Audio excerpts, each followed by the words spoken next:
en un análisis bien interesante de un poema de Alfred Asís. Un poema que, según nuestra fuente, es como un homenaje a Charles Baudelaire. Exacto, un diálogo poético podríamos decir. Tenemos aquí el análisis crítico que de verdad desmenuza el poema, ¿eh? Y bueno, nuestra misión hoy es sacar las ideas clave. ¿Qué dice sobre la libertad, el deseo, el amor? Y claro, entender por qué lo conectan tanto con Baudelaire. Esa es la idea, ver qué puentes tiende el análisis. Y mira, arranca fuerte. El análisis dice que el poema parte de una premisa muy clara. Escribir sin limitación alguna. O sea, dejar que el alma hable. Suena muy Baudelaire eso de no tener tapujos, ¿no? Precisamente. Ese es como el punto de partida que identifica el análisis, ¿sabes? Una libertad, bueno, total para expresarse. Sobre todo con el deseo. Ajá. Y un deseo que, según esta lectura, se muestra así. Sin filtro, sin culpa, sin arrepentimiento. Ahí ya se ve un eco claro de Baudelaire. Esa exploración de lo fútil, de lo profundo, digamos. Aunque quizás con otro tono, ya veremos. Hablemos de lo primero que resalta el texto. La pasión como creación. Me llamó mucho la atención la metáfora que analiza. La del cuerpo amado como la flor más hermosa. Sí, es una imagen central en la interpretación que nos da la fuente. Es potente, ¿verdad? Muy potente. Y fíjate cómo sigue. El poeta es un polinizador. Sus besos, polen ardiente de pasión. Polen ardiente. Sí, buscando la miel de tus deseos.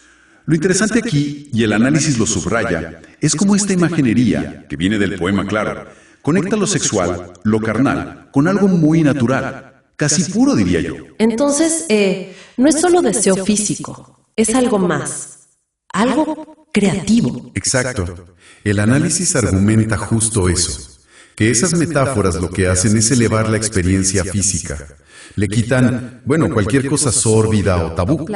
Y la presentan como natural, sí, pero también como un acto vital, casi artístico, generador. Es una manera de decir que el deseo es bello, es poderoso en sí mismo. Ahí comparte la audacia con Baudelaire, pero quizás con una luz más vitalista, ¿no? Me gusta esa idea, vitalista. Bueno, después el análisis nos lleva a otra parte, un juego de seducción. Lo describe como una especie de diálogo escondido, preguntas, respuestas. Sí. Habla de una tensión, eléctrica. Cuerpos que sienten la pasión, pero a distancia. El texto fuente se mete bastante en esa dinámica, sí.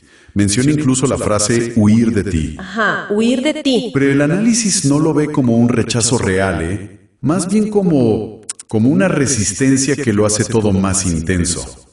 Que subraya esa fuerza casi magnética, inevitable, del deseo que describe el poema. Es como si la anticipación, esa lucha interna, fuera clave en el erotismo que ve el análisis en el poema. Correcto. El análisis se enfoca mucho en esa parte psicológica. La tensión, el anhelo, esa idea de que la conexión es tan fuerte que rompe barreras, incluso la distancia física o la voluntad misma.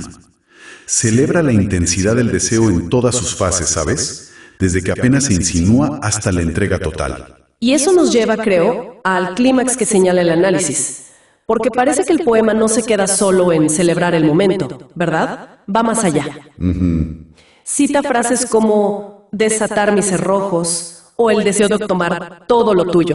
Busca una fusión completa. Así lo lee la fuente, sí.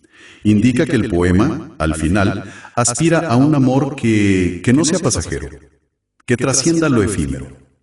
La meta que el análisis encuentra en esos versos finales es un amor sin prohibiciones, sí, pero ojo, también duradero para toda la vida. Ah, mira tú. Entonces aquí es donde, según esta lectura, así se despega más de esa melancolía que a veces vemos en Baudelaire. Exactamente. El análisis pone el acento ahí. Se mantiene esa expresión cruda, sin adornos, del deseo, muy al estilo de Baudelaire. Pero Asís, visto a través de este análisis, claro, le añade como una capa de esperanza. ¿Una esperanza? Sí, una apuesta por algo que dure, por construir algo profundo y estable a partir de esa libertad inicial. Es una mezcla interesante, libertad y compromiso. Bien, entonces hagamos un recuento de lo que nos deja este análisis. Nos pinta el poema de Asís como un canto vibrante a la libertad. libertad creativa, libertad en el amor. Encuentra esos ecos de Baudelaire en la valentía de mostrar el deseo sin censura, ¿no? Pero destaca una trayectoria muy propia en el poema. Empieza con esa celebración de lo carnal, lo natural, pasa por la atención de la seducción y termina aspirando a un amor sin barreras y que perdure. Exacto. Y quizás, para dejar algo picando, algo en qué pensar sobre lo que dice el análisis, celebra mucho esta fusión, ¿no? Deseo libre y búsqueda de un amor duradero.